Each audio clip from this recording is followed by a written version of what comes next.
Good now, revolutionaries, and welcome to the Rise Up Morning Show. The Rise Up Morning Show. Today is Tuesday, July 15th. We are so glad that you are here with us. This is your place for helpful news, commentary, and answers to your crypto questions. If you've never seen us before, you're in the right place. Shout out to everybody who is streaming on Twitch for the very first time, Instagram coming soon, and everybody in podcast land, you're the real MVPs. If you want to see the video for this show, then check us out on YouTube. We've got a playlist, The Rise Up Morning Show, that'll list the episodes in order of most recent, so it's easy to get caught up. We've also got Rise Up After Dark and the Rise Up Market Watch, our new show with Vaughn, and Will. It was a great episode last night, man. Hey, it was fun. It's an interesting format for a show because very, very, very little prep work goes into it. It's just me and Doug being like, "Hey, Doug, have you been looking at charts today?" And he's like, "No." And I'm like, "Perfect. I want you fresh. I got one chart I want to show, and then we're just going to see where it goes." And then both of us are just like, we just look at one chart and we go, "Okay, that's going to happen. Oh my God, what's happening on these?" And then it's just like, what's the ramifications of that? And it's like new chart. And then we just fill it up. And then it's also full of Doug pulling up old charts that he hasn't looked at in about a month to see, like, he drew exactly what was going to happen just about. And he's just like, "No, I wasn't paying attention. Oh, I could have made a perfect trade here." And I'm just like, dude, this happens to you all the time. Dude, the momentum is so good. I know it's a little of a cold start, but honestly, I get thrilled watching it because I love watching you host, and I think you do a really good job driving the show. And I'm confident that as you both settle into the routine of like that format, that momentum will pick up quicker, because it is exactly like that. If you haven't seen it, you know, Doug says, "Oh man," and Will says, wait, what's the, oh, and then it's like, I get excited about charts, about the macro stuff in a way that I don't when you guys are not there. Yeah. Well, here's one thing too, I'll say, like, as a host and a member of the Rise Up Morning Show or any other pretend internet radio show, it is harder for me, much harder to host the Rise Up Morning Show than it is to host Market Watch or even After Dark, because I cannot do what Evan does to the degree that you do for any range of topic. And that's what we have on the Rise Up Morning Show. Evan is a savant of hosting. You were born to host. Me, I can't do that for any topic. It has to be something that I'm like, that my brain's just wired for, which is really just a handful of things. It's macro markets and charts, Warhammer 40K, and Halo lore. And that's about it. That's about what I got. Those are the shows I can host, and my brain can just go because I know exactly how things are happening. But I can't do what you do to the degree that you do. And hosting every now and again, when Alex and I host, and Alex does a better job than me at it, it's felt. And I think about it every single time, or every other day. I think about just like how steady this ship is with Evan Mann's hands on the helm. Don't beat yourself up, because I've done over 500 episodes with Evan, and look at me. Well, that's true. This is a good point. You're a loser. You're a loser. Listen, you guys are you're just behind me in terms of swinging the bat. I have been saying, "Give me that microphone" for a long time, and you are no slouches. The two biggest takeaways I got from the show last night, aside from how much I love you guys together, are the dollar sucks, and there are some exciting things happening in the crypto market we'll continue to talk about today, but also Rise Up Hedge Fund when? I think that could be the move. Bitcoin, beef, and that's it. No, we buy Bitcoin, we buy beef, we short the dollar. That's it, man. Got Bitcoin on the hard drive, and I got a burger on my plate. Yeah, easy peasy. Let us know what you're thinking if you've got a crypto question. We talked yesterday with Cam from Rad TV. So the Bitcoin all-time high took a back seat, but we've got a It was, wasn't it? Yeah. Fantastic interview. If you missed it, like I say, check out all the official links. And if you have questions about Rad TV, we'll put you in touch. We gotta stream on Rad TV. We need to make that when we take our break, whenever that is, and we start focusing on all the side projects we gotta that should be one of them we add. Yeah, That's next week. Yeah, because if we're on Twitch, I mean, shit, we gotta be on Rad. Why not Rad? Absolutely. I know, and I still would like to find native streaming support for Abstract. I'd love to support them and do I it. want to get on Abstract. That'd be great too.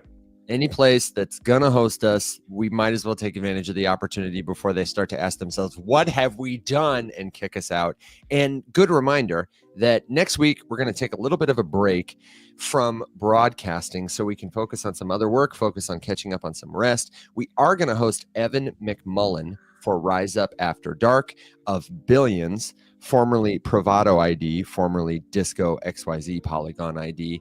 She's going to talk all things decentralized identity, and they have really been cooking. Evan is in the competition, in the running for most returning guest, and certainly in the running for one of our very favorite guests on the show. If you're not in touch with her thought work, you really need to do yourself a favor. Her handle is @ProvenAuthority, but you can just search Evan with an I, McMullen, to do your prep work. She's brilliant. We love her.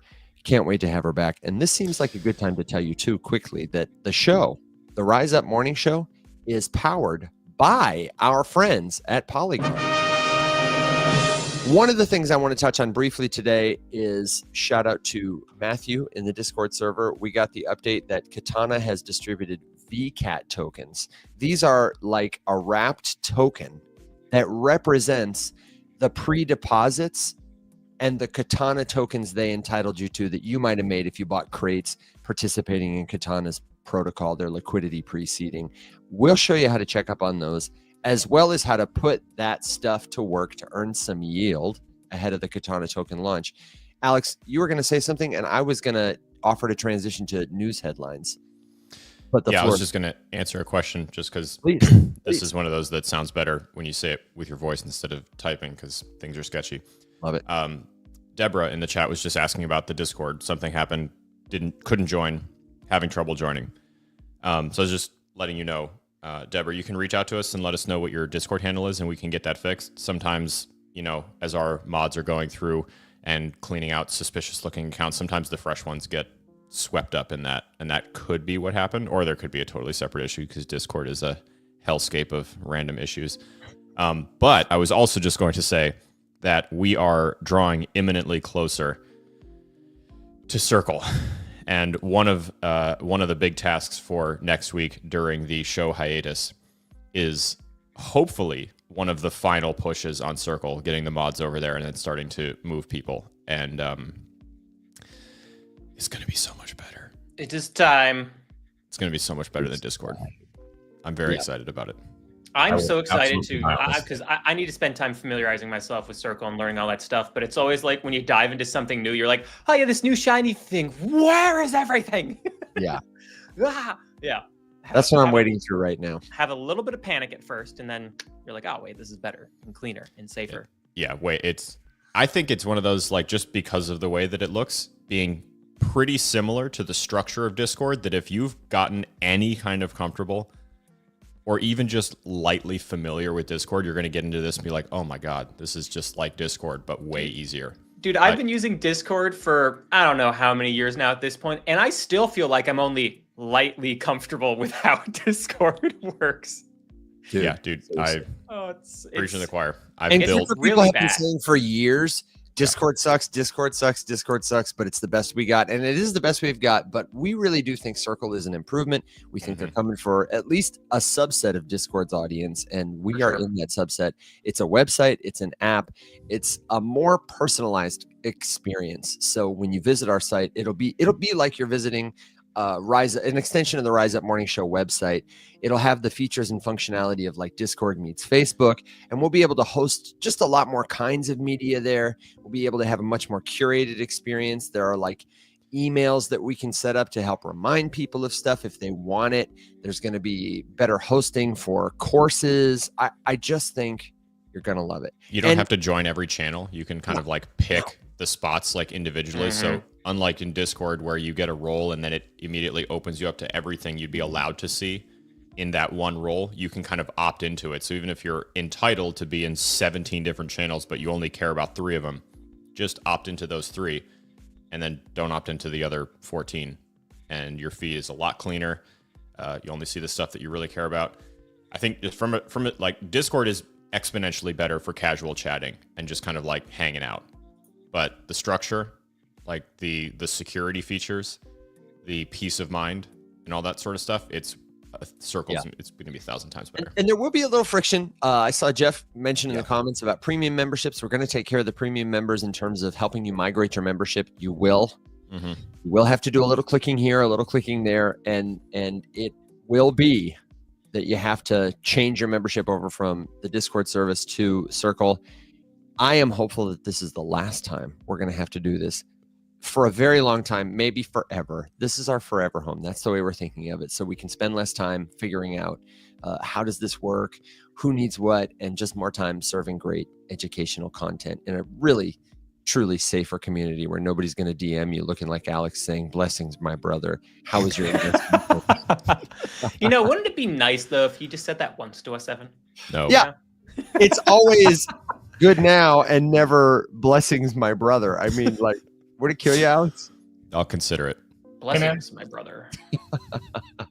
Okay, I do have a couple of headlines to transition us into some of our conversation today, just to keep folks alert, abreast of what's going on, and give us a place to jump off from. Here we go. Rapid fire crypto news. All right, here's a quick data point for you. In the wake of Bitcoin's all-time high, inflows into U.S.-listed spot Bitcoin ETFs have slowed down a little bit, but ETH ETFs have risen $259 million, up from $204 million of ETF inflows into Ethereum. And we are going to talk a little more about that on this show, because another story related to ETH is that Sharplink, a company Will's had his eyes on, has bought 10,000 ETH now directly from the Ethereum Foundation in an OTC, that's over the counter, meaning off the market, not going to tank the charts or make them wave, deal at $25.7 million. So that's like $2,572 per ETH. So a pretty big deal. And we'll talk about that. Also, it's not just Sharplink. There's a interesting trend of like former Bitcoin miner companies ditching Bitcoin for ETH too. It's been interesting. Yeah. Can you give us an update on it in just a sec? I want to go there first. After of course. Because I think that's a trend we should keep folks abreast of. So another one, Pump, talked about yesterday on Market Watch, is the Pump Fund token. The pre-sale is done, ended in 12 minutes, and the market cap is fluctuating. But with tokens still locked, they haven't been distributed yet, people are speculating on a potential airdrop for users. And especially traders who missed out on the sale are moving into derivatives markets, perpetuals. And now with custom options bets that are reportedly totaling hundreds of millions of dollars. So be careful out there if you're speculating on the Pump.Fund token. I expect we'll talk about that again soon.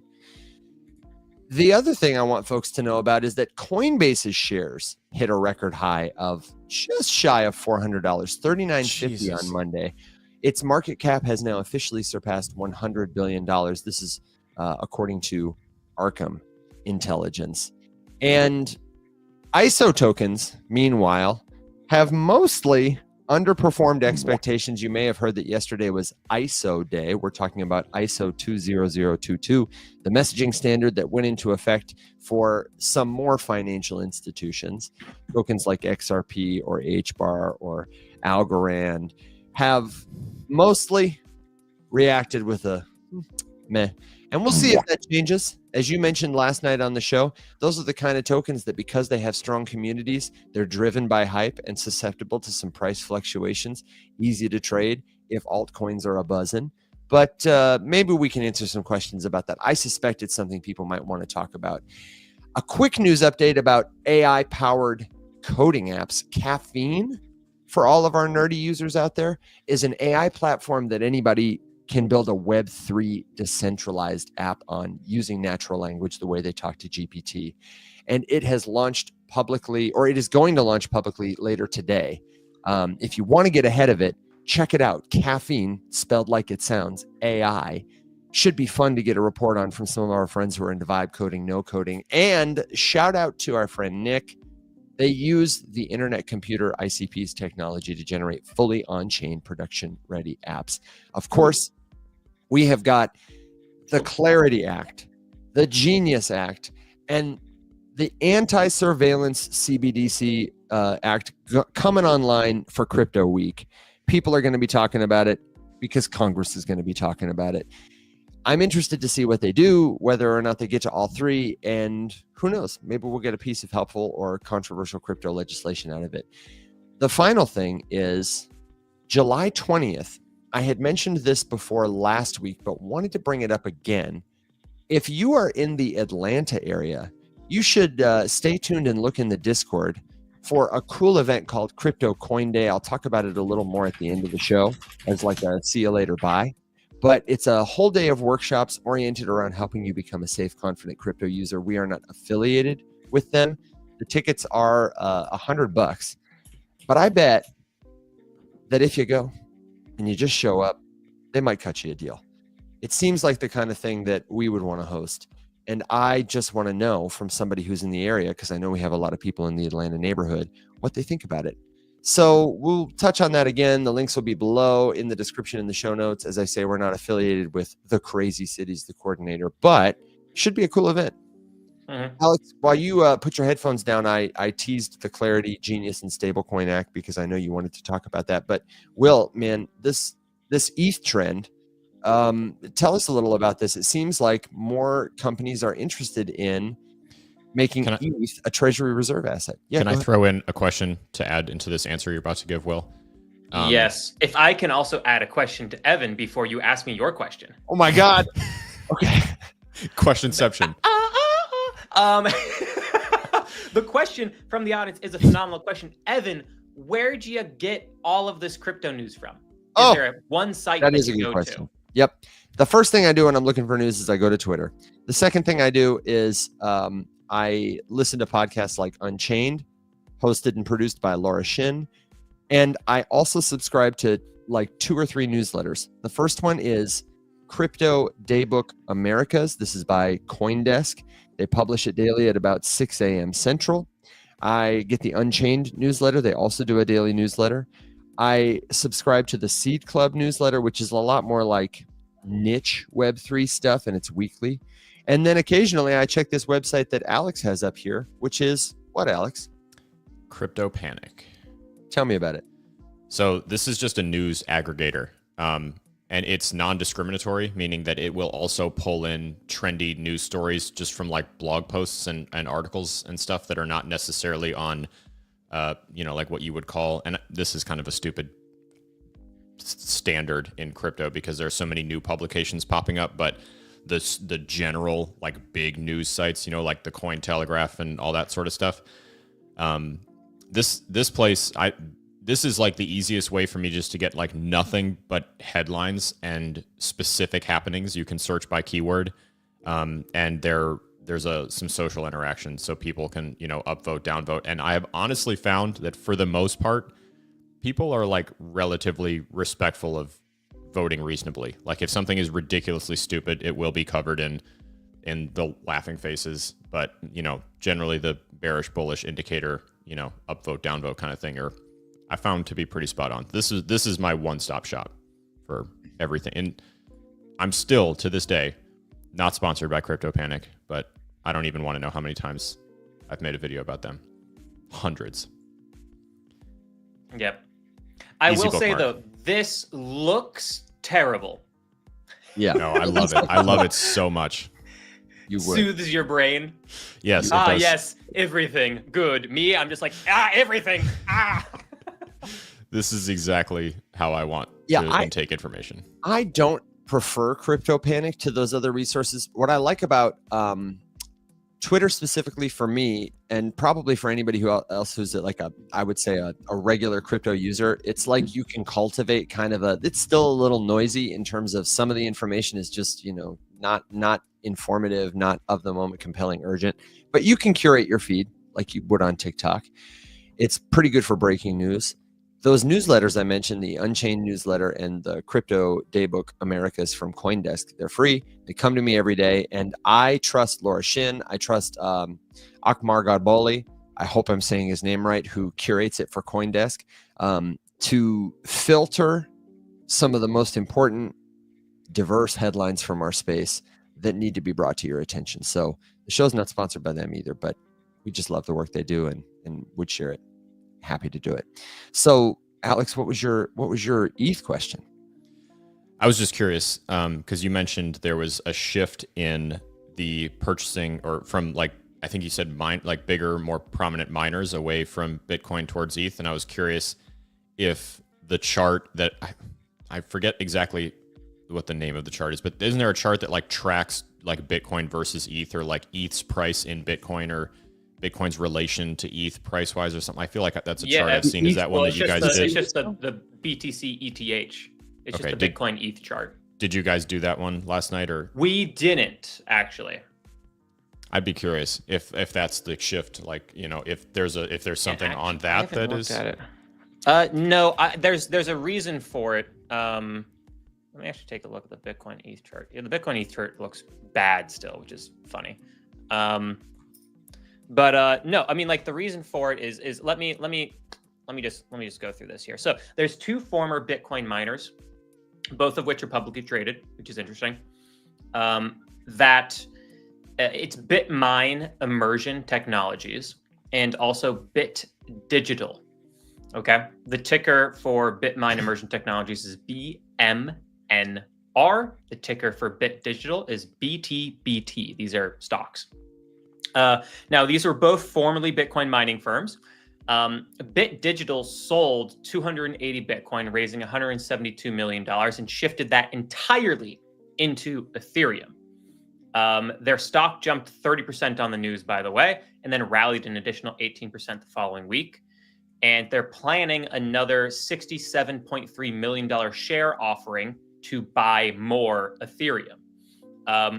BitMine, let's see here. Also, BitMine, by the way, is backed by Tom Lee at Fundstrat. If you don't know who Tom Lee is, he is a very famous, very, very, very public, famous analyst. He's been a Bitcoin permabull for a long time. He's on all the news agencies and all that. Anyway, he's very well known, very famous analyst. They currently hold 163,142 Ethereum on their treasury. That's about $500 million. And their shares surged 40% following the announcement. But there was a notable dip afterwards of 39% after filing for a potential $2 billion raise. So they're trying to get $2 billion extra dollars, a portion of which will go towards purchasing Ethereum. So now, those are old Bitcoin mining companies. Now, Neil points out they're both owned by BlackRock. Of course they are. Well, BlackRock owns a 40% share in over 60% of all publicly traded Bitcoin mining companies. And that's an old stat. That might even be more now at this point. We can fact check. BlackRock always buys 40%. Never enough to own the company, but enough to make sure that they are at the table in a dominant position at almost every company you've ever heard of. Because, you know, empire. Anywho's, in the world of Bitcoin mining companies, it is becoming harder and harder and harder to become really, really, really profitable. You need a lot of economies of scale in terms of your devices that you have. You need the best and cheapest electricity. You need to do a lot to make sure that your profit margins are doing well enough to kind of keep the lights on. So it's a really hard game to play.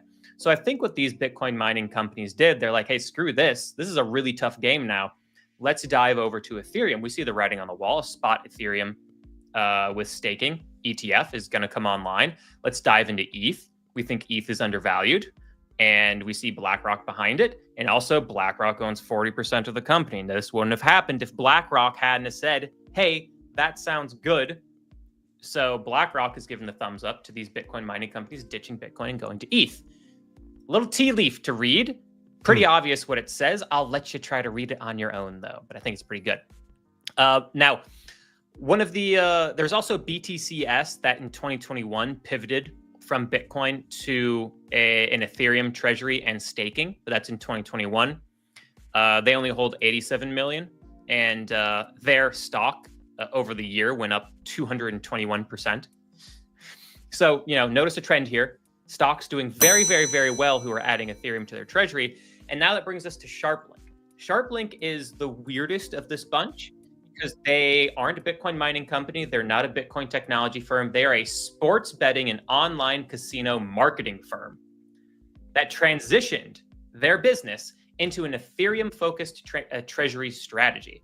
So as of early July, they hold basically almost 220,000 Ethereum, worth just about $600 million. Yeah. Wow. Right around there.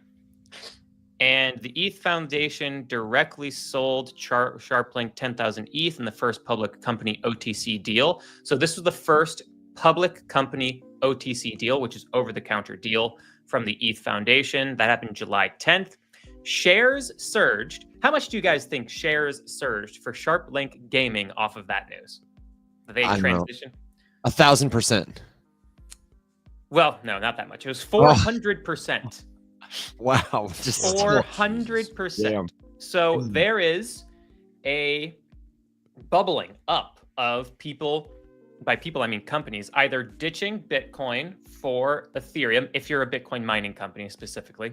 One other company did it back in 2021. But now we have an example of Sharplink Gaming basically pulling a strategy, but with Ethereum, a micro strategy, but with Ethereum, and seeing a boost of 400% in their stock. That is something that the market does not ignore. So keep your eyes open for that. And also remember, BlackRock has a 40% share in a lot of these companies. None of this would be happening if BlackRock didn't say go for it. A couple other stats. Over the past 30 days, 10 different companies bought over 500,000 ETH, over $1.5 billion of ETH for their treasuries. That includes the Sharplink Gaming buy. But in addition to that, I mean, there's more attention on the ETFs too. Just mentions are up. And the question comes, of course, like, why? If Bitcoin is a store of value, are people just going into it because they think that ETH is, cheaper and therefore I ought to buy that instead? But I think a lot of it probably, I'd be curious to know what you guys think, has to do with preparation for more ETF offerings a la staking being a possibility and an opportunity, added yield. It's got a functional utility. People like that. So there's more and more institutional infrastructure all the time for people to acquire it. So it's interesting, shifting from like store of value to a yield programmable asset. Shifting from not its purpose to its purpose. Yeah. It's very interesting. But also to Will's point, if a lot of this is happening because BlackRock deems it so, and we've seen the potential for groups like them to move the market with Bitcoin, it would be easier for them to move the market with Ethereum. And if I was a betting man, I would just say like, yep, I want a piece of that action if BlackRock is about to manipulate the ETH market up to make all of them and their friends a bunch of money off of it. Man. BlackRock, if you're looking to write a check and you want to sponsor the Rise Up Morning Show, you can own 40% of our show for, Imagine. We are, thanks to our sponsor, BlackRock. We went corporate, baby. We went corporate. I mean, literally as corporate as it's possible to get. We have a good question here from Crypto Boat who says, so when a miner gets a Bitcoin, they own it and can keep it or sell it later? That's exactly correct. My friend. Correct. The only way to get Bitcoin is to mine it or to buy it from somebody who has it. And the thing about Bitcoin, I think a lot of people maybe don't understand, is that mining is really an effort-intensive process that at this point requires a supercomputer. And we've talked about it on other shows. We can talk about it today if you want. But if you are mining that Bitcoin, you're paying a lot of money to get it. And you're not going to be willing to part with it for less than you had to pay for it. So that cost is increasing all the time. More and more people want it, and less are released every block reward every 4 years. So it's like a tank of water that's emptying over time. The faucet's getting tighter, and more people want to drink, is a helpful way to think about it. And that's one of the things that creates this sort of flywheel of price that causes Bitcoin to go up in value. Now, I also wanted to kick it over to you, Alex, because we previewed the Clarity Act, the Stable Act, the Genius Act. It's been called Crypto Week, and I haven't seen a ton of headlines come out about any big action. So you want to tell us what's on the table and the kind of things we might expect to see from Congress? Yes, there's a few, 3 specific pieces of legislation that are kind of not really on the table, but like on everyone's mind right now. But quick interjection, just because I just saw this on Twitter and it's cool as hell. I don't know if everyone is familiar. If you're not, do yourself a favor and familiarize yourself with her. Kyla Scanlon. Are you guys familiar with her? It sounds familiar, but I don't have any. She's an economics commentator. She was a creator on TikTok at first. Followed her for years. She's phenomenal. She wrote a book not too long ago. Anyway, I just saw a thing from her. She was on The Daily Show with Jon Stewart. Wow. Ooh. Just killing. If you guys don't follow her, she's phenomenal. Her name is Kyla Scanlon. I'll put it in the chat here in just a second. I've got it. You focus on your job. Anyway, shout out Kyla, because that's cool as hell. It is cool as hell. And while you pull that up, I also forgot I wanted to offer a definition, because you asked a question about what that stat was. I think the comparison of ETH to Bitcoin you were looking for might have been ETH to Bitcoin ratio, which basically tells you how much Bitcoin one Ethereum, one Ether token can buy. And currently the Ether to Bitcoin ratio is 0.025. So it's like 1.3%. Okay. And I don't know if it's up or down. I just I knew there was more. There's more than one. There's just I know there's how much Bitcoin can I get for my silly monkey picture? Not as much as you could 2 years ago. Yeah, not as much as I could 2 years ago. It depends on who you ask, I guess. Yeah, how's the mutant ape yacht club ratio to Bitcoin holding up over the years? Don't look at it. Don't look at it. Don't do it. All right. I don't own a mutant ape until the Mutant Ape Yacht Club goes up in value again. Then I own it again. In the meantime, it was a dream. In the meantime, Will is neglecting him because he's a disappointing stepchild. He's a bad mutant ape. Okay. Poor little so anyway, there are 3 major bills on various floors right now. So obviously the big one, the Genius Act, the guiding and establishing national innovation for U.S. stablecoins. We really reached with a few of these acronyms, but hey, that's the American way, baby. Reach for acronyms. So just in case you're unfamiliar or out of the loop, that has already passed the Senate. It's now back in the House. The House is expected to vote this week. We will see. They got a lot on their plate. Everyone has a lot on their plate, and we know how fast Congress moves. So we'll see what happens. The big stuff to kind of keep in mind for this one is quick question. Doesn't Congress go on recess in August, or is that September? That's a great question. I think they just got back from one. It's August or September. They're gone for like the entire month. Well, they do take a lot of breaks. I think it's the end. It's the end of September. At the end of September, they go on break. Nice. Fast on that. I know there's more than I was just trying to remember, and the reason why I remember is the Bitcoin Act bill is currently sitting at the Banking Committee, and Cynthia Lummis and Tom Emmer are both the heads of it. Very pro Bitcoin people, by the way, and they have promised that it will be reviewed and sent back to the Senate before the end of September, before everybody goes on recess. Well, so here's the thing: is they actually are on recess August 4th through September 1st. So they might have another recess too. Tartar sauce. Well, and different parts recessed it because I know they just got House back and from Senate recess. are both out. Yeah, they're really only required to work about 100 days a year, and they actually aren't even mandated to show up at their own votes. So think about that the next time I don't know. Congress pisses me off. That's not a hot take. I'm sure we can all agree on that one. The key provisions of the Genius Act. Back to business here. We're defining what a payment stablecoin is. We are setting licensing procedures. and reserve requirements for issuers of these different stablecoins. And then it's just kind of an aim to boost adoption by finally providing some sort of clarity, because no one has any idea what the hell they're supposed to do. Again, we'll see. That act is huge. There's a ton of stuff in there.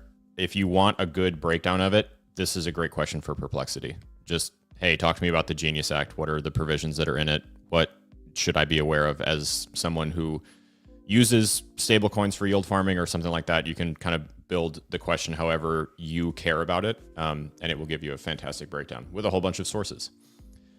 Next one is the Clarity Act. That's the Digital Asset Market Clarity Act. It's on the House floor this week as well. It provides a comprehensive regulatory framework for digital assets and cryptocurrencies, which is the vaguest title that you could possibly come up with. Seriously, that's all they could get. Yeah. All about the acronym. The whole point is one thing that is very important is that we've had sort of this regulatory enforcement back and forth in the U.S. government for a long time about who actually has authority or jurisdiction over different pieces of the industry.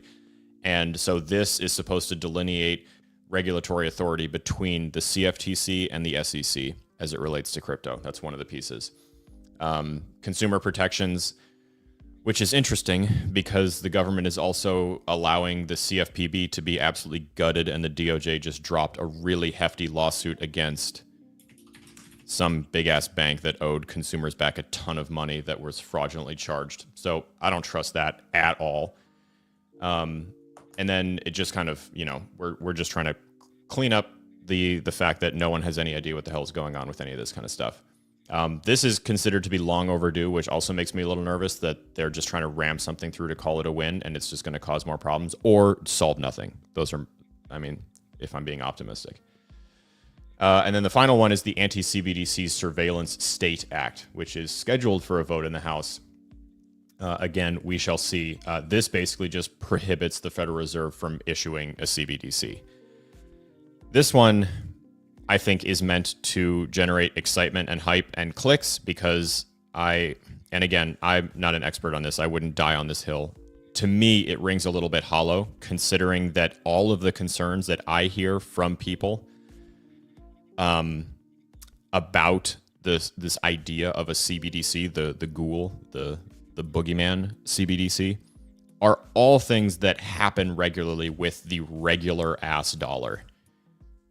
We're concerned about the government being able to take it from you. We just talked yesterday about governments and state governments' rights to claim dormant accounts and property if you don't use them.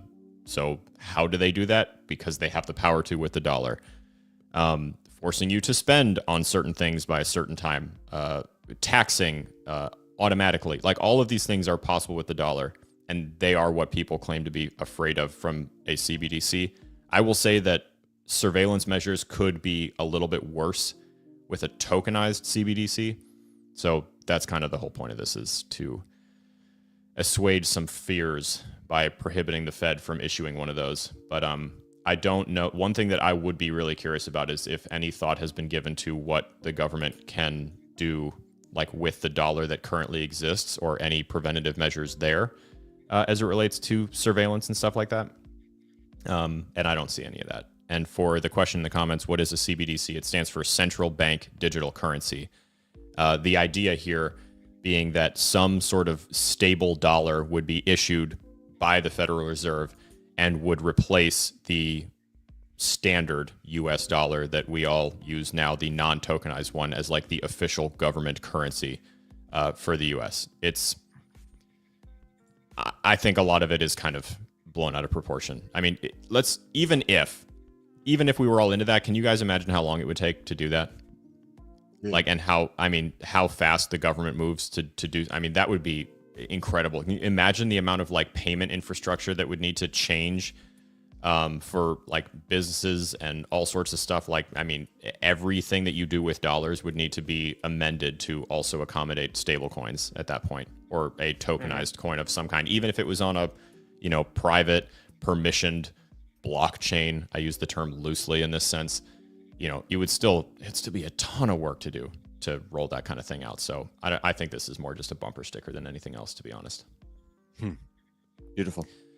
Anyway, there's your congressional update about all the stuff they're looking at this week. Thank you, my friend. And Will just gave us the announcement that he just got CPI in too, hot off the presses. What do you know about that, man? It's bad. Short the dollar.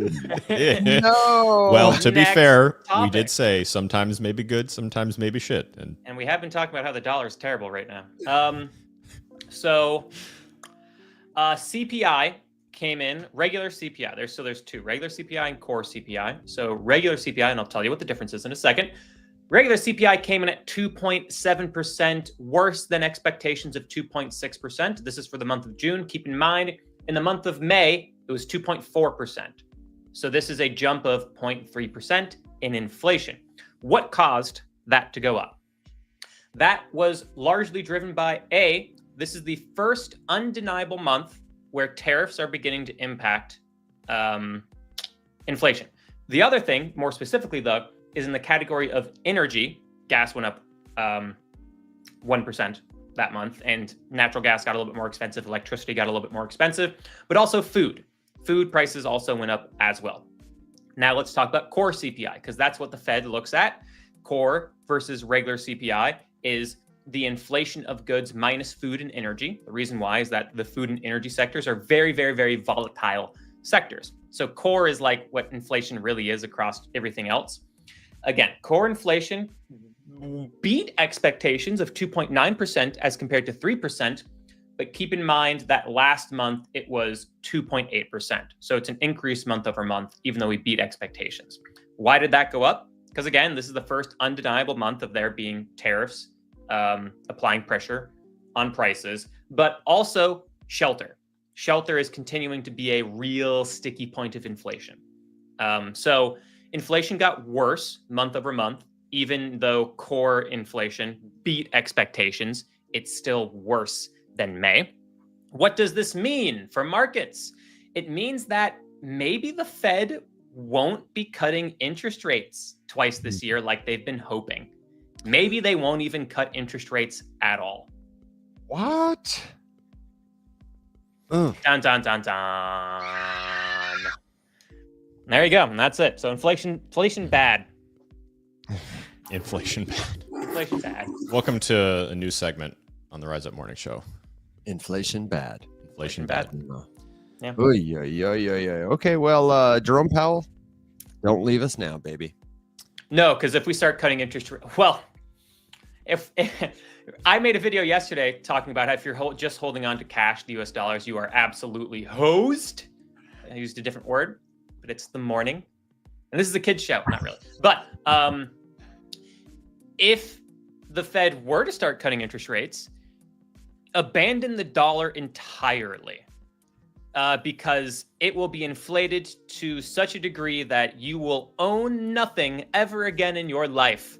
That might be a bit extreme, but it's going to be really bad. Maybe a bit. Maybe a bit. It's going to be really bad. You need to hold the British pound or the euro or maybe even the Swiss franc, or something else other than the dollar. Or you invest in assets like Bitcoin and gold or silver and copper, stores of value.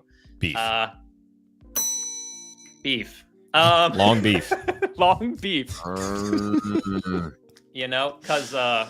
Because yeah, man. Trade war devalues the dollar. Big beautiful bill devalues the dollar. And then if you add rate cuts on top of that, man, oh man, does that thing? It's like the Joker in the scene of the Batman where he lights the giant pile of money on fire and then laughs maniacally. Like that's what is happening. Side note: I have always wanted, as a PR stunt, to set like a suitcase full of money on fire. Evan has been trying to set some kind of large container of cash on fire for literally as long as I've known him. Stay away from me. Somewhere in my phone, there's a video of me lighting a wheelbarrow, pouring gas on a wheelbarrow full of money, and true, I've seen it. That we were gonna use it in some of the Faceless Mini stuff, and it just never got. So I was so obsessed with it. Monopoly. It was money? Literally like, "Hi, my name is Evan. I would really like to burn a large amount of money sometime. What's your name? Wouldn't that be a great PR Your stunt name. if you could actually burn a bunch of, I don't know, and send it to the New York Times, and some intern like walks into the office, they're like, the hell is this? And they think it's, I don't know, like a bomb or something, and then they just open it up and it's just a bunch of money, and there could be I don't know, whatever your company is, some kind of cool note. And So you want to firebomb traditional No. news media so that everyone has to come and watch the Rise Up Morning Show. Okay, I'm on board now. They're going to do that anyway. Independent media is where it's at. Yeah. Okay, this is true. we have a couple of user questions that'll be really good user questions. Listen to me, I sound Yeah. like we're going to start I up. saw a few Our too. friends and listeners in the audience have a couple of questions about ISO Day, about XRP versus XLM, and about whether Robinhood and Coinbase are safe. I do very quickly want to do one last segment, which is to show you where your pre-deposits for Katana can be viewed. We had Katana on the show. We've been talking about DeFi and the Polygon ecosystem a lot, and incubated by Polygon, Katana has launched their mainnet. And though your tokens are not available for withdrawal, I do want to quickly show you how you can see them. Although, here's the caveat. I think the website is updating or something like that because the display is not working as I expect it to, as it worked the other day. So I'm going to talk you through it so you can check on this yourself. And I'm also going to show you how you can check it on the blockchain. Okay, so someone spot me with a quick screen share. If you visit app.katana.network and you connect your wallet, you're going to see the dashboard I have on my screen now, where at the left, you can have sort of an overview. You can deposit and earn. You can click this button that says add funds to bridge funds to Katana network and start doing DeFi. And the reason you might want to do that is because ahead of their mainnet launch, the more money that is deposited, they're putting this into other DeFi plays on Yearn, etc. You will earn these CAT tokens commensurate with how active your liquidity is. And like any airdrop, we're totally gambling here. We're speculating this token will be valuable to us. But the reason that we're choosing to play in this particular one is because it's got Polygon behind it. It's got a tremendous amount of mind share. And the people who are working on it, all the different kinds of partners from Agora, the new stablecoin, on and on and on, are just top notch. It's a strong speculative play in that regard, at least enough for us to want to talk about it and use it as an example of, if you're interested in DeFi, this is the kind of thing you're going to do again and again and again. And the user experience is good if you get started. So you see this, and you'll notice at the top here, I've got this little like mining cart that reflects how much money I have deposited into their vaults currently that is earning yield for me. I need to do some DeFi stuff because mine is 0. But then this button over here that's at the top right says K174. This is the amount of CAT tokens that have been deposited to my wallet that will one day be claimable by me. Now, when I click on this, I said there was an error. It says no holdings or positions yet. Here's the thing. The other day, and what I would expect for you to see when this website is live again, is it's going to show here not only those 174 CAT tokens, but now they have distributed a token called VCAT, which is a wrapped token that is a reflection of the future CAT tokens you will be allocated because you are participating in this pre-depositing of funds. Maybe you bought crates on Katana, that kind of thing. Maybe you've got money parked in the USDC Earn Vault. I actually do. It's just not showing up here.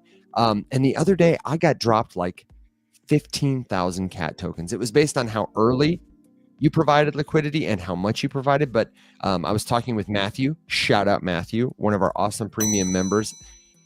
He deposited like day one when we were talking about this.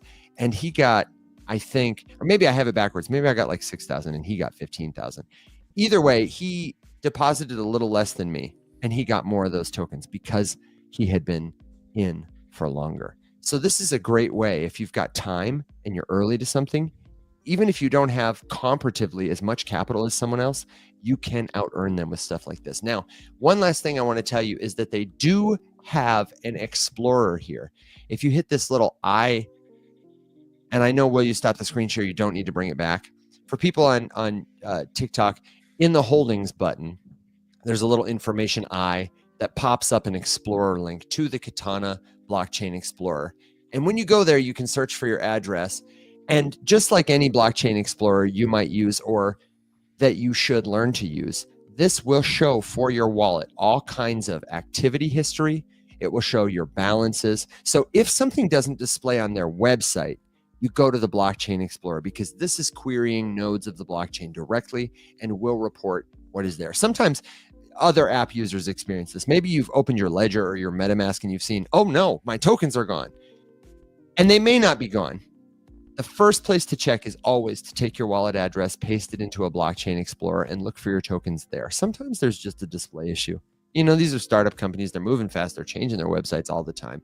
But I would love for everyone in our audience, let me know if you've claimed, you've participated in DeFi, you've got your VCAT tokens distributed to you, how many you got. I would love to see a lot of wins in our audience. And if you still have questions about what to do from here, then we've got episodes in the past, and we'll be glad to talk again in the future about how you can put your tokens to work on Katana, Turtle Club, other places in this ecosystem to get the most out of this potential future airdrop.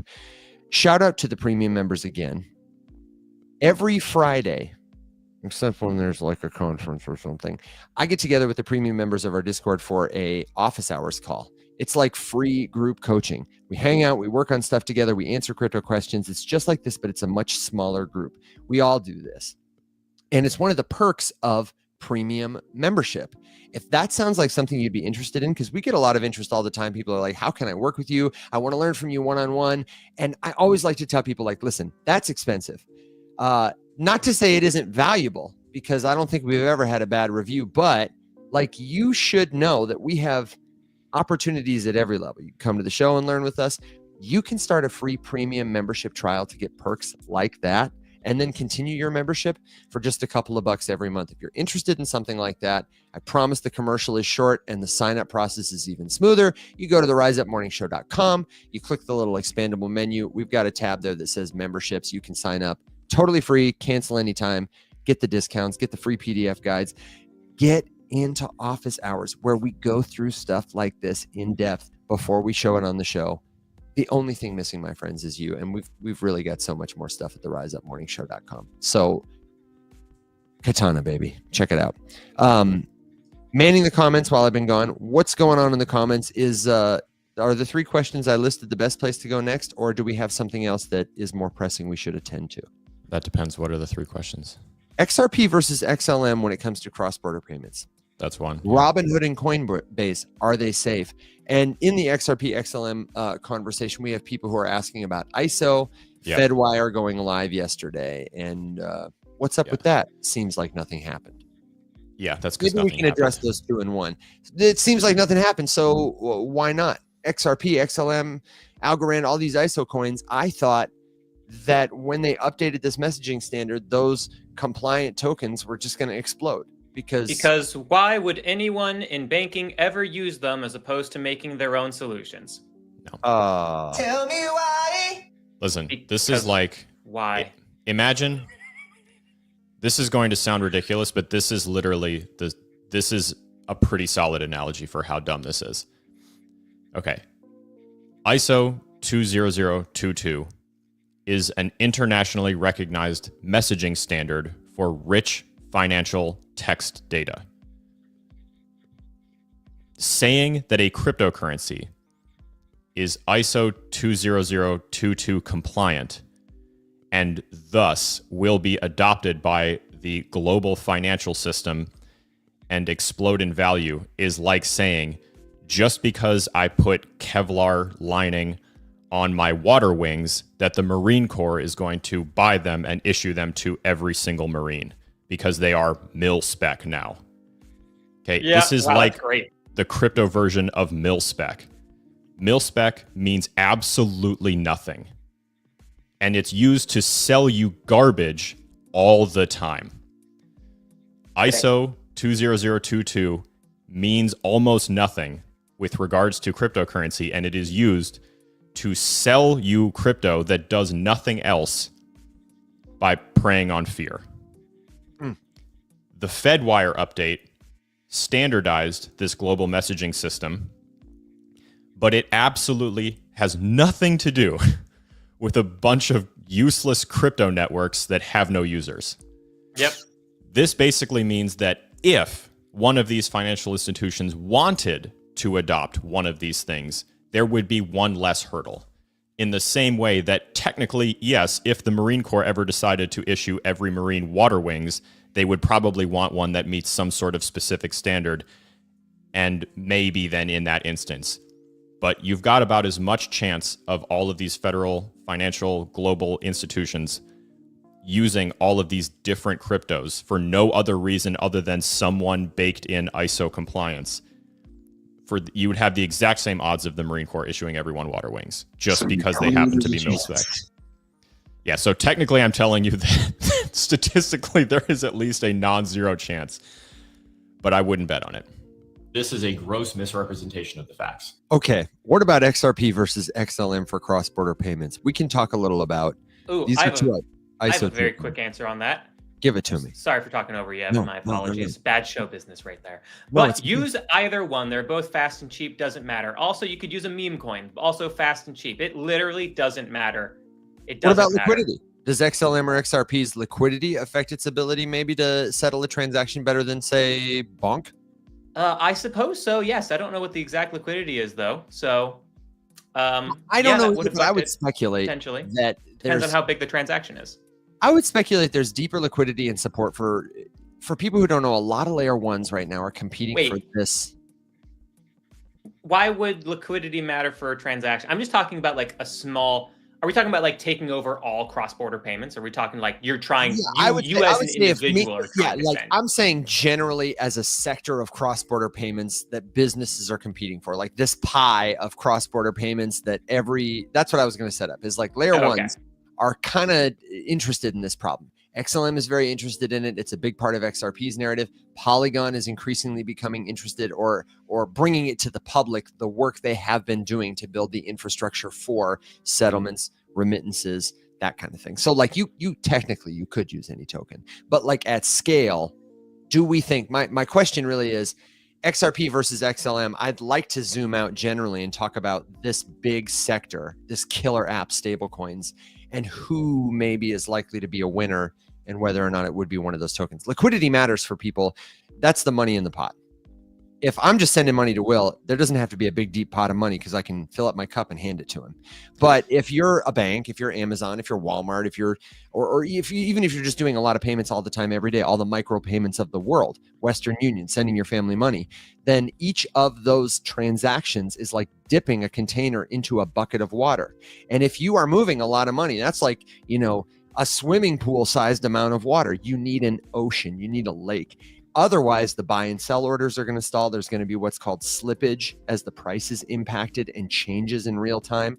The ideal scenario would be like a deep ocean that everyone can swim in, everyone can drink from, people can pee in, and it doesn't matter kind of thing.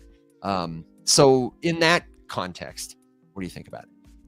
So I think you hit on a couple things that are important to clarify, and I've seen some comments here that also kind of say the same thing. So I'm not saying that these are all garbage. I'm saying that the ISO standard is a marketing tactic for crypto and nothing else. It doesn't mean anything else. Yeah. Don't hang your hat or build your investment conviction on that alone. That's the mil-spec water wings analogy. Not to say that XRP or XLM are garbage at all. They have plenty of other uses and plenty of other people like plenty of other things about both of those. ISO just so happens to be the one that really doesn't matter. If you, like Evan and Will were both saying, if your individual self would like to send money internationally, you can use any crypto for that. You don't need to buy a specific one. That's kind of the magic of it. So I would just shop around and find cheap rates, good rates. Like Evan said, pay attention to liquidity. All these different things can factor in there. Or just use a stablecoin. Or just use a stablecoin. Which is better. On a network that's fast and cheap. There are several. Yeah, correct. Well, a lot of the play is that these chains are accumulating liquidity in their native token, like XRP, for example, and then they've got a stable coin on top of it. And usually it's not just one stable coin. We had a commenter mention like PayPal USD is now integrated on Stellar. And that's one of those things that's big for PayPal because they want more chains. They don't care which chain uses their stable coin. They would prefer it be all of them. And Stellar wants as many options as possible because they're competing for this. They're like, man, we're competing against Tether and USDC, and we just need as many stablecoin products on our chain as possible so that anybody making a payment might consider using our rails. it's like a symbiotic relationship. Yeah. It's very competitive. Well, and that is that's the bumper sticker that the ISO nonsense is kind of hanging its hat on, which is this idea that like, well, hey, no, you can use whatever you want, but you don't matter. What we're after is Big Daddy Warbucks making international payments, and he's obviously going to use our network because ISO compliant. Bullshit. So in all of those instances, again, think about it this way. If the big company, let's just keep saying BlackRock because it's the most relatable. If they're deciding all of a sudden they're going to settle all of their international payment settlements on one network or another, that's going to be a thing where like people are bidding. Like people are submitting all sorts of proposals and bids and offers and whatever to get them to use their thing because of the volume. I mean, do you think any other network wouldn't be like, hey, I'll be compliant to whatever messaging standard I have to get your business? And then it's going to not matter at all who already was. It's going to matter who is now and who's got the better connection, who has the personal connection, who knows, who was Larry's dentist 20 years ago, whatever. Like all this. My son has a stable coin. Exactly. Yeah. So in that sense, it matters even less. So, there was a whole bunch of really good follow-up questions. When do utility cryptos take over? Again, the answer to that is literally when people actually use them. The reason that the prices on these ISO tokens never went up is because the same people who loved them yesterday for ISO compliance still love them today. No one who didn't care before cares now. No one gives a shit except for people who already held it, probably hoping that it was just going to go up because of something like this FedWire update on Monday. Yeah, and a lot of these companies have raised a ton of money, so they can continue to work and like feed and actually build stuff and feed news to that audience. But it's a tremendously competitive landscape. Yeah, no, it is, and again, there are so many. There's a lot to it. I just brain farted so hard, dude. I'm sorry, it's because I apologize. Dude, that's such a that feeling. This happens to me a lot. You know that feeling when you can literally feel the thought just falling completely out of your head, just leaking, and like I can feel in my brain the vacuum that was left by the thought disappearing. Ugh, I hate it.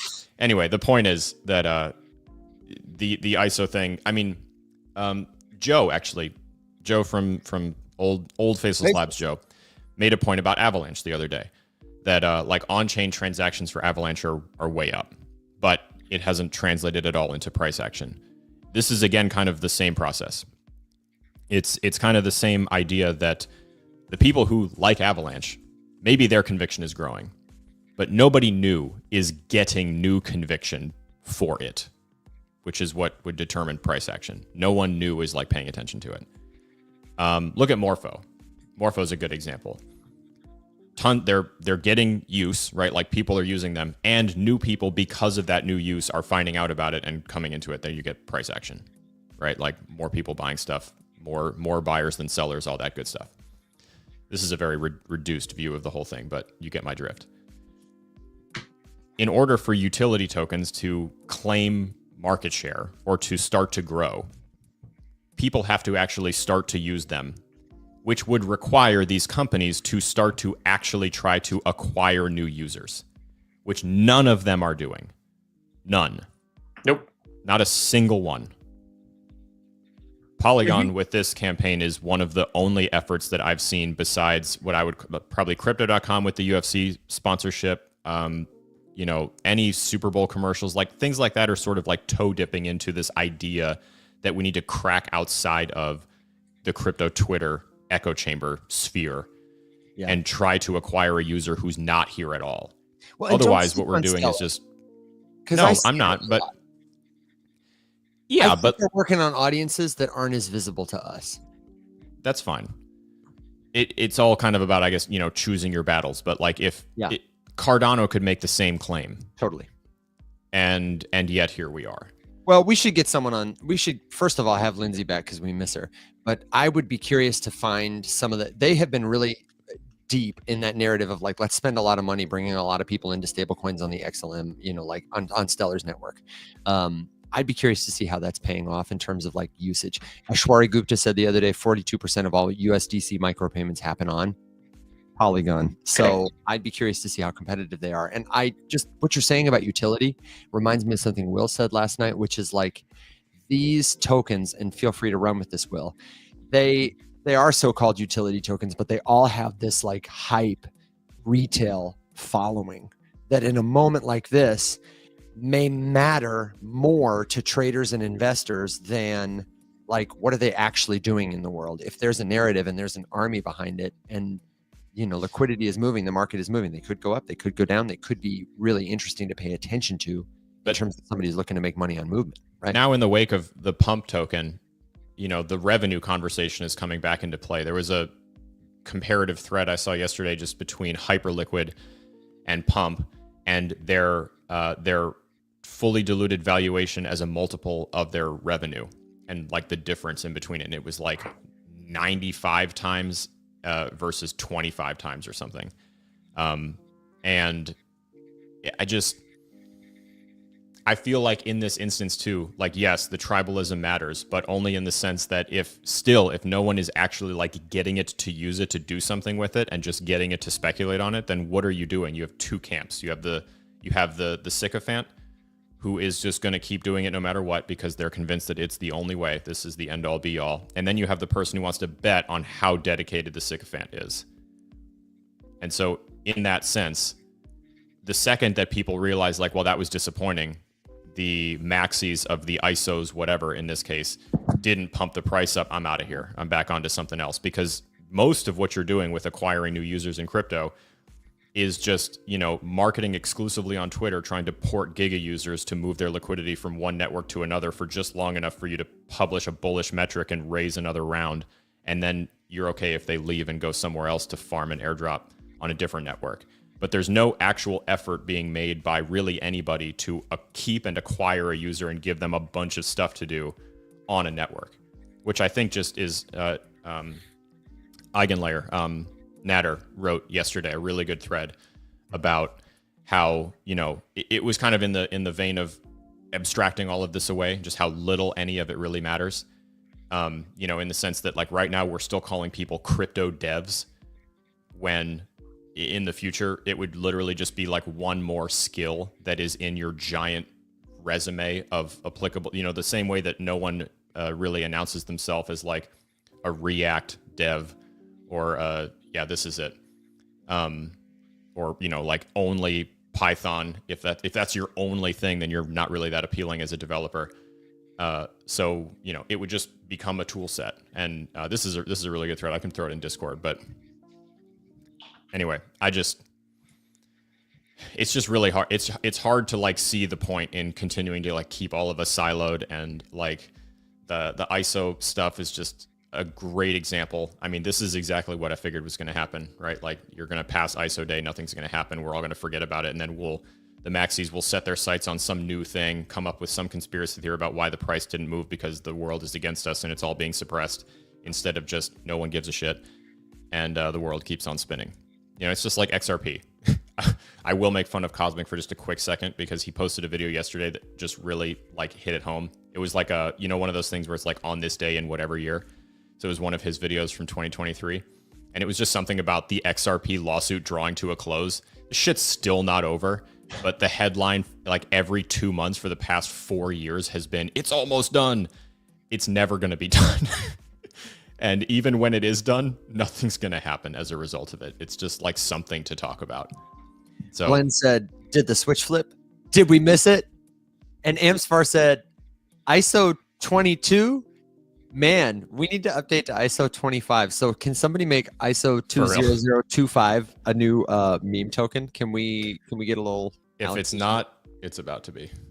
It'll be the new trend that everyone talks about now that everyone's super sad once again for the upteenth time about ISO. Now, Will, I know that you've got to ride your dog and pony into the sunset here in just a couple of minutes, as do we all. Yes. But I would love to make sure that before you go, if somebody has a final thought for Will, a question, a suggestion for any of us, a prediction, or you just want to try and run the likes up to 20,000 on TikTok, shout out to all our listeners live. Here's a little prediction for you is from the 8 Ball that says bull run ahead. I did have a simple question. I say simple because it's deceptive.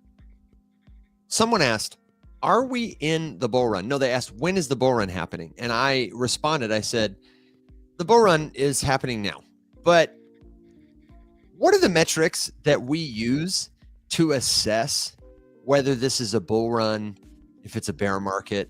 Can we talk about that? And Will, you made an interesting hypothesis last night about like maybe a 8-year cycle for Bitcoin. I don't know if you want to bring that in. I thought it was helpful and interesting, but I think a lot of people kind of struggle with this because it seems kind of murky and subjective. Yeah, well, like it's all murky and subjective. You know, it always has been. Even with a 4-year cycle was like a sure thing. Nothing about it was sure. It's broken now. But if you want to know when you're in a bull run, just quick measure of thumb, you know, just quick eyeball test. Is Bitcoin above last cycle's all-time high? Is Bitcoin making all-time highs? Cool. We're in a bull run. You know, I would look at it much sooner. I'm just, you know, I'd go back much further and I'd say, cool, like when did Bitcoin have like a really depressing bear market? That was back in 2022. We've been in a bull market since 2023. With a long consolidation period from the end of 2024 through October, or sorry, from the beginning of 2024 into October, but still overall bull run. We've gone from bull run to consolidation phase to bull run, if you want to break it down like that. And also, if you want to add a little bit more nuance to it, are you setting in higher lows and higher highs? You're in a bull run. We are currently setting higher highs and higher lows. We are in a bull run. So just some quick eyeball tests if you want to make it simple, but it's subjective, you know? I mean, that's one of those things, right? Like, because of social media sensationalization and hype and everything, it's like, oh no, bull run is when everything does 1,000,000% in one day, which almost never happens. And just kind of, I think just kind of, it's like telephone, right? It just gets like exaggerated and exaggerated and exaggerated. And then we keep consistently seeing, you know, it just not meet expectations. And then it just begets the same question like, okay, well, this isn't the bull run yet. It's about to happen. And it's always about to happen. Well, it's always, the question typically comes from people who are holding altcoins that haven't pumped. And they're like, well, when is the bull run? Like the bull run is when everything pumps. No, I'm sorry.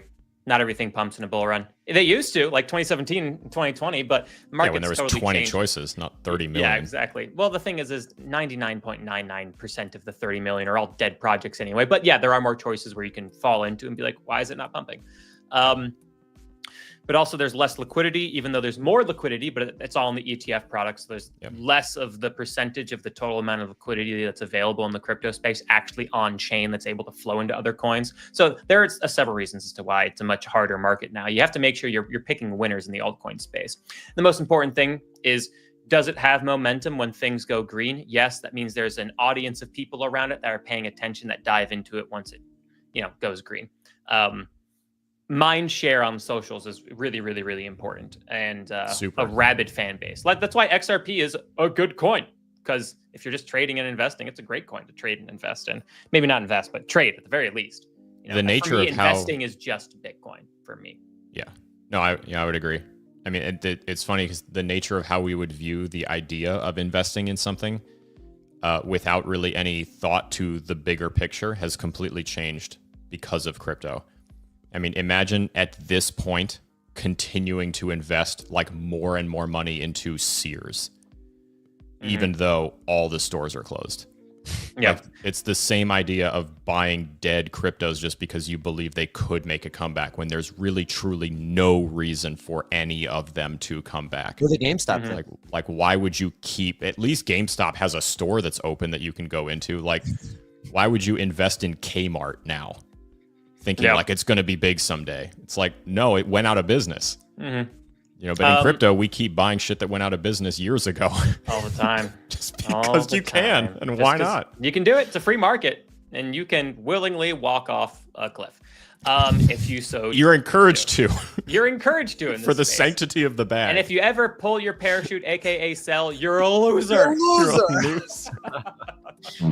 I got a question. I got a question in the chat too. That was like, "Hey, does Bitcoin need to fall 50 or 60% for an altcoin season to start?" No. Bitcoin falling 60% or more is the typical, like, hey, you're bottom of a bear market. Typically, it's like 70%, 80%. But you don't need Bitcoin to fall 50 or 60% for an altcoin season to start. Also, altcoin season, like it was in 2017 and 2020, where all altcoins do well, that's gone. That's dead. That's never happening ever again in the history of crypto. It's just not going to happen. You're not going to have all cryptos pop off and do amazing. You will have good projects or projects with hype and a strong community do very well. You'll have XRP do well when markets go green. Algorand has proven to be that. HBAR has recently proven to be that, which is interesting to me.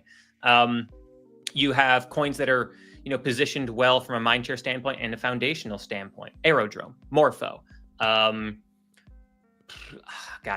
Ondo, Pendle, Plume. There are a number of coins out there that are experiencing altcoin rallies, but altcoin seasons are toast. So what you needed in the past for an altcoin season is still what you need for an altcoin rally. You need Bitcoin to start making all-time highs, then enter a consolidation phase. At the same time, you need Bitcoin dominance to show weakness, meaning that altcoins are starting to gain momentum. But now, if you want like an elongated altcoin rally in a big way, you need ETF volumes for altcoins. That's only Ethereum right now. Technically Solana, but the ETF product for Solana spot ETF is garbage. No one cares about it. So you need a Solana spot ETF. You need an XRP spot ETF. You need a blah, blah, blah, blah, blah.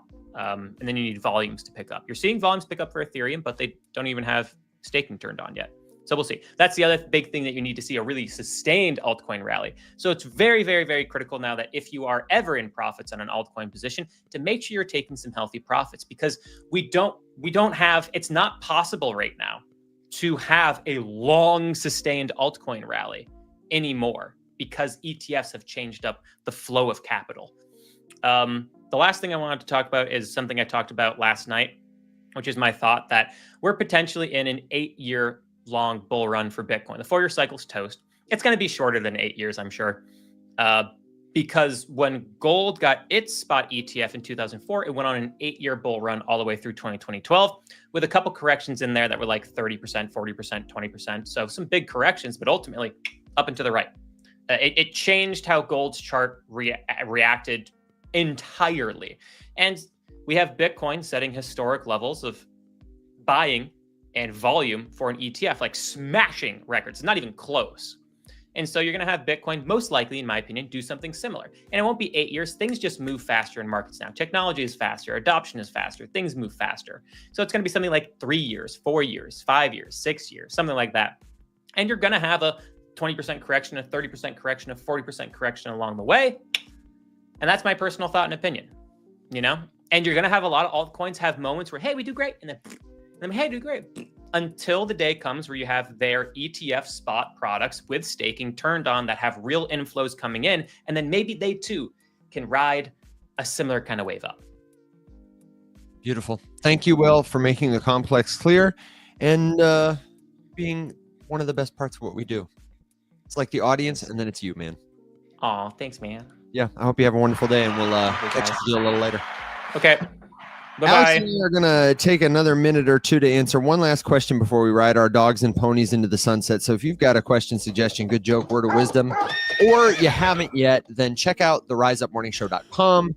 We have got so much more good stuff there. It's where you can find the Discord server where the show lives 24/7, past recordings, other socials, etc. We've got a really important question to address, and I'm going to kick it over to you in just a second, Alex. And it's several questions in one. Jessica said, Robinhood versus Coinbase. And someone else said, are central exchanges like Robinhood and Coinbase safe? And the question we've been getting a lot more of lately, which is, I hear that central exchanges and wallets are not to be trusted with my crypto. Do I need to move my crypto to a Web3 wallet, to a decentralized wallet, to a quantum ledger? Alex, speak some sense to these people. What do they need to do if they get a message like that from somebody they trust? Block whoever sent it to you. What? Why? It was Coach JV. He's great. First of all, it wasn't Coach JV.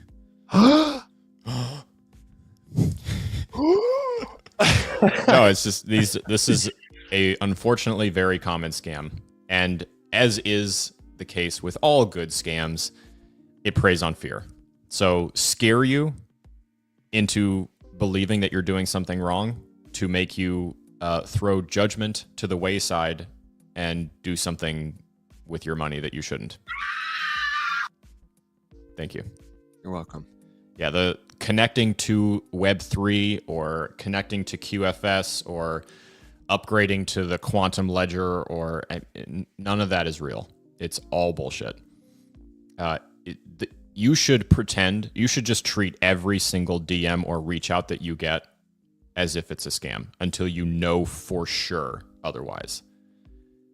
And unfortunately, you can't really know for sure with most of these things. So just assume that they're all scams. Yeah, nobody legitimate is ever going to directly message you, reply to your comment, or draw you off the platform to Telegram. They're not going to like offer you personal help. And it's not because real creators don't want to help you. It's because, frankly, especially somebody like, Coach JV or even a smaller creator, we get so much inbound. I mean, I don't know, Glenn's in the comments. Glenn, how many DMs do you get that you can't answer? Alex and I, we get dozens. I know Will does too, every single day with people who need help. And it would be unfeasible for us to do that. And the other thing is, we know it's not safe because impersonators are a big problem, especially on TikTok, but everywhere in social media. Other common scams you might see that I do think are worth addressing before we answer the central exchange question are, especially if you're an XRP holder, they're everywhere.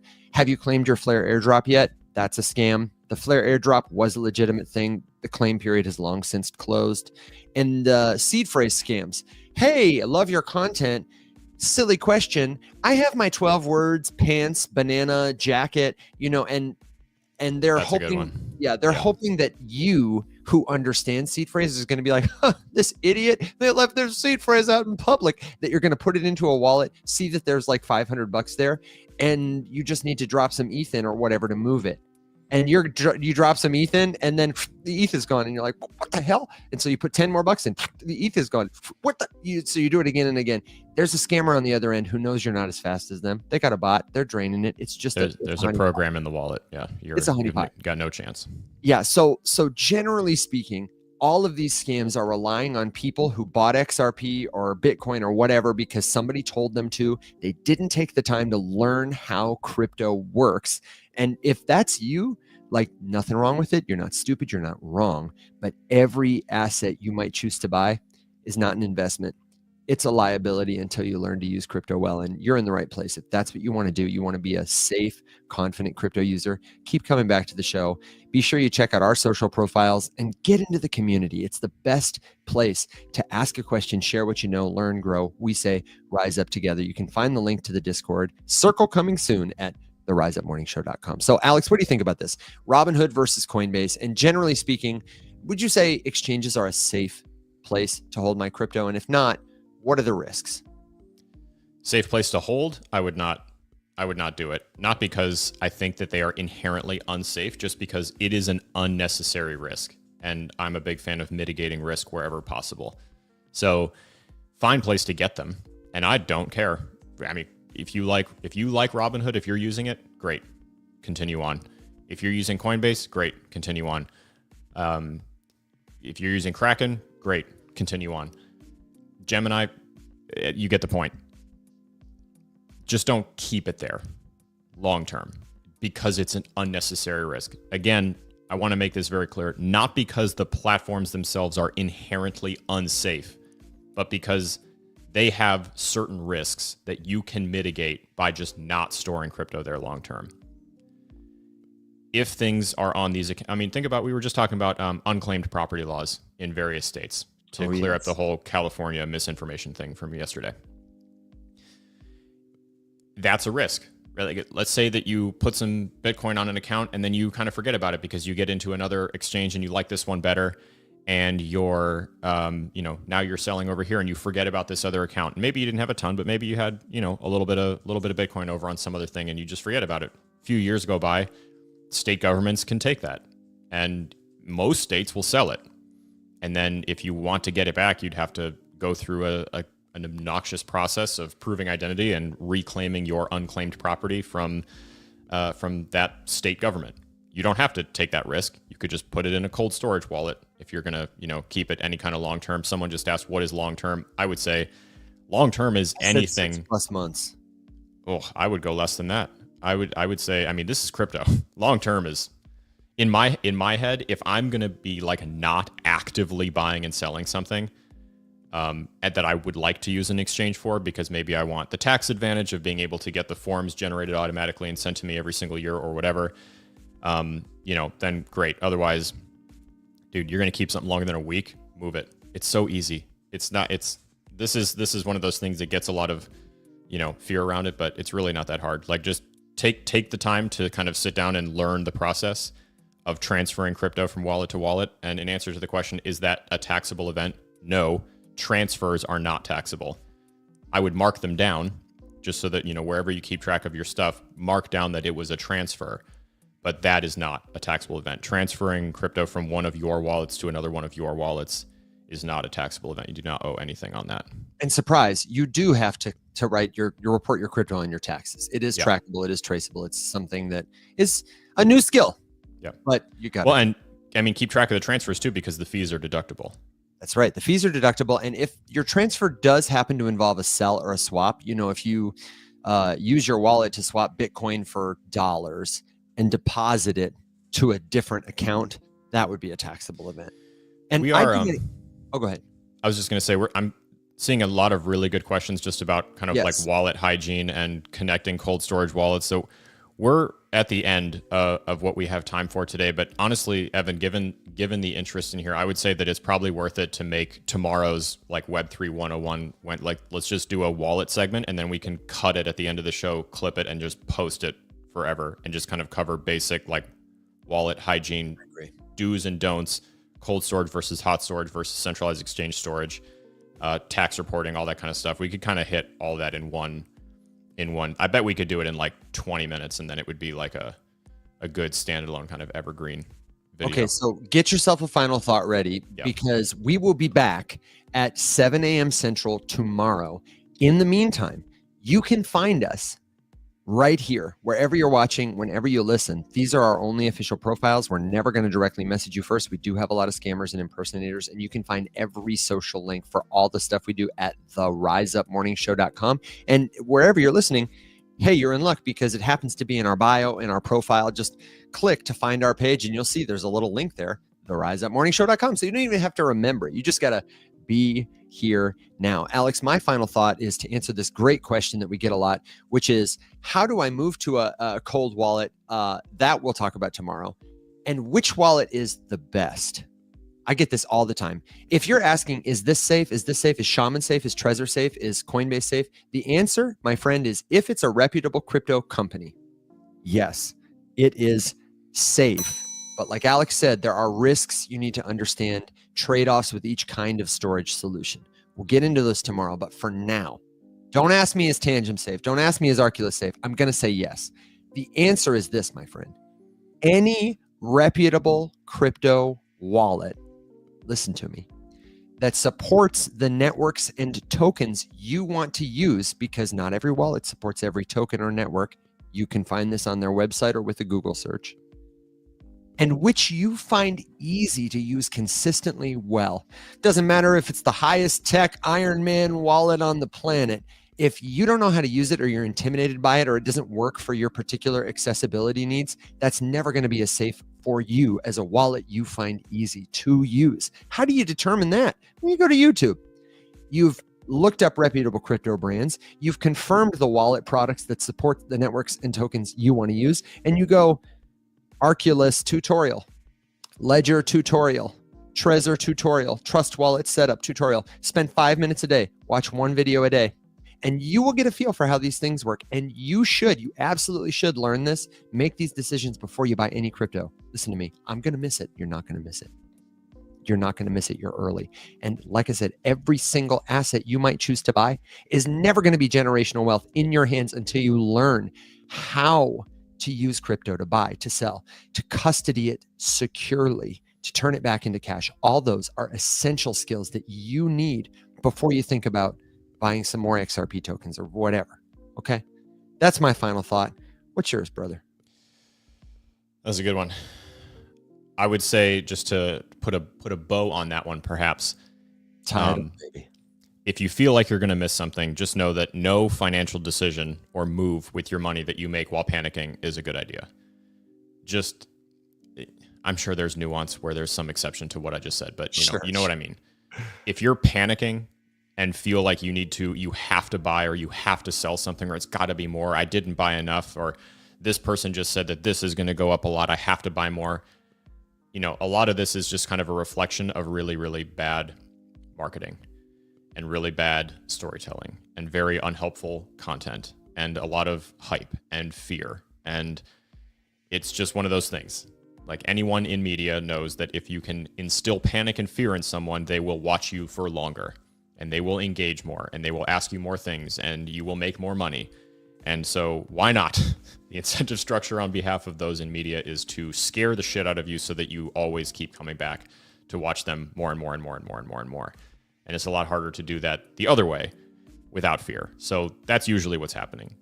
So if you're feeling panic, just don't do anything. Take a breath, walk away, give it a minute. You're not going to miss anything that impactful if you take a minute to, like Evan said, understand what you're doing before you screw it up. The margin for error is pretty big, and it's easy to mess this up. There's a lot of new skills that we need to have. And there's a lot of stuff you can do to mitigate it. A lot of training wheels. You ask a friend, walk through it with them, watch a video, send a test transaction first. You try out different products. So many ways to protect yourself that there's no reason to rush into it, make a bad step, sprain your ankle, and have to start over from further back. Will, Alex, and I, everybody who's here to help, we want you to be rich. We want you to be happy. We want you to be free financially and in every other way. And there is plenty of time to learn. What's that skeptical look? You gave a weird look. I was about to send us off, but you said, oh, maybe it was an accident. Didn't mean to. Oh man.